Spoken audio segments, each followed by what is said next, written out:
2018 వరకి మాత్రం ఇవి ఇచ్చేవాళ్ళు సార్ అని చెప్తే అమౌంట్ 40 36 నాకు తెలియదని బోస్‌కి చెప్తావు నువ్వు నాకు ఫేస్ టు ఫేస్ చెప్పక్కర్లేదు. రవికి ఫేస్ టు ఫేస్ చెప్పక్కర్లేదు.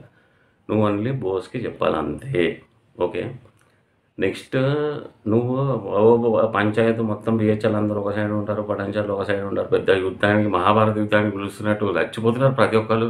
నేనేమో ఇప్పుడు నేను నిజంగా రాసుకుంటే ఇవన్నీ ప్రాబ్లమ్స్ ఉండేవి కాదు కదా స్టాంప్ పేపర్స్ మీద.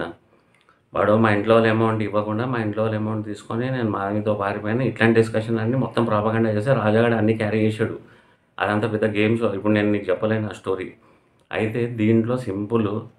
నేను మా ఇంట్లో 10 lakhs ఇస్తుంటే ఆ అమౌంట్ నాకే ఇరవై మా ఇంట్లో ఆల్రెడీ మా అన్నకి 6 lakhs ఇచ్చిన, మా మదర్‌కి 5 lakhs ఇచ్చిన, నేను చెప్పుకుంటాలే అని చెప్పి ఆ ఒక్క అమౌంట్‌కి ఏం చేస్తున్నాడంటే అందరికీ ఆడియో రికార్డ్ వినిపించి ఇదే నిజము మొత్తం తీసుకొని వెళ్ళిపోయాడు. మొత్తము 1,40,00,000 లెక్క ఇవ్వాలి రచిత. 40 lakhs మాధవి దగ్గర పెట్టిన అకౌంటే అందరికీ చెప్తున్నాడు అదే.